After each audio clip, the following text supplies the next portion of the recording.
teman-teman, selamat sore. Perkenalkan, aku Heni Novita Sari Siregar. Teman-teman bisa panggil aku Heni. Aku merupakan seorang mahasiswi di Universitas Muhammadiyah Yogyakarta.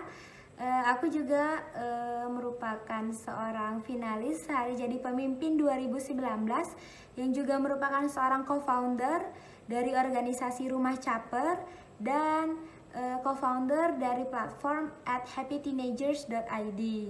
Nah, sebelumnya aku sudah melakukan live Instagram bareng Pilia, tapi karena satu dan dua hal, mungkin dikarenakan koneksinya, jadi aku memutuskan untuk membuat video. Berkesempatan menjadi finalis Hari Jadi Pemimpin 2019, awalnya aku gak nyangka banget aku bisa terpilih menjadi finalis Hari Jadi Pemimpin 2019 karena aku gak tahu kalau jadwal pengumuman seleksi itu diundur selama 2 hari. Jadi aku mengira aku udah gak lolos di pengumuman, dan ternyata puji syukur aku dapat email dari waktu itu hari Jumat. Aku ingat banget hari Jumat, aku dapat email dari Plan sore. Aku bukanya dan puji syukur aku ternyata lolos.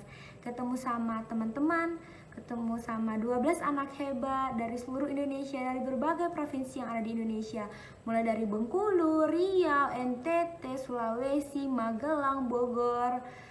Aku gak nyangka banget dapat pengalaman yang berharga, dapat teman-teman baru, dapat relasi juga, dapat relasi yang baru juga. Pokoknya that one of the best part in my life, kayak gitu. Kemudian di sini aku juga akan membahas mengenai kekerasan berbasis gender online atau KBGO. KBGO itu sendiri atau kekerasan berbasis gender online itu terdiri dari beberapa suku kata. Yang pertama ada kekerasan berbasis gender dan online. Sebelumnya kita harus paham dulu, apa sih itu kekerasan, apa sih itu berbasis gender, dan apakah itu online. Nah, kekerasan itu merupakan segala bentuk atau tindakan yang telah melanggar hak seseorang untuk merasa aman. Kemudian apa sih berbasis gender itu? Itu merupakan unsur yang mengawali, menjadi penyebab dan terdampak dari kekerasan tersebut. Kemudian apakah online itu? Nah, kita sering banget kan nih nyebut-nyebut kata online. Apa sih sebenarnya online itu? Nah, online itu merupakan ketika kita sudah terhubung dengan internet atau ketika kita difasilitasi teknologi digital. Nah, KBGO itu sendiri nggak jauh berbeda dengan kekerasan pada umumnya, tapi kekerasan berbasis gender online ini terjadi di ranah online seperti itu. Dan KBGO juga tidak hanya terjadi pada perempuan aja. KBGO sendiri dapat terjadi oleh gender apapun, baik laki-laki, perempuan, ataupun gender yang lainnya. Kemudian bagaimana sih jenis-jenis KBGO itu? Ada banyak jenis-jenis KBGO. Yang akan aku sebutin itu ada sekitar beberapa. Yang pertama itu ada harassment atau serangan verbal. Serangan verbal itu biasanya contohnya bisa seperti body shaming, skin shaming, seperti itu.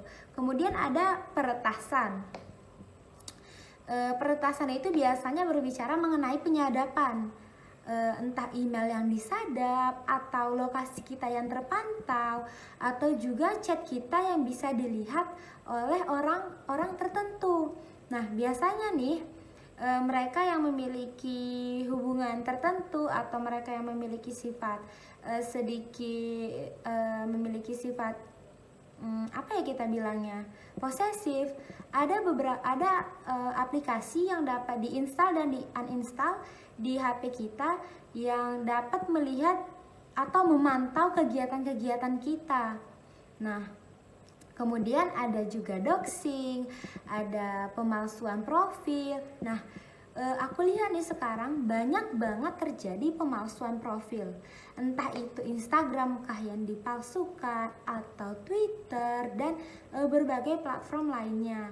Biasanya mereka yang melakukan pemalsuan profil itu melakukan tindak kriminal, bisa itu melakukan penipuan, meminta pulsa, berpura-pura terjadi kecelakaan dan meminta kiriman uang dan lainnya.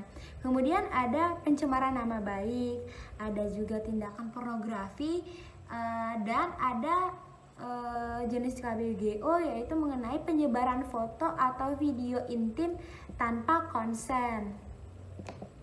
Kemudian di masa pandemi saat ini, di masa COVID-19 saat ini, Komnas Perempuan pada tahun 2018 itu mencatat kasus kekerasan berbasis gender online itu hanya 97 kasus, dan itu hanya yang tercatat. Bagaimana kasus KBGO di masa pandemi ini?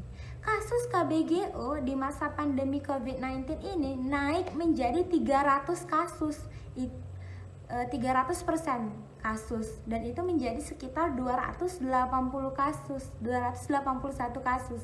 Dan itu yang hanya tercatat di Komnas Perempuan. Bagaimana dengan kasus-kasus lain yang tidak tercatat? Cukup miris ya teman-teman sebenarnya.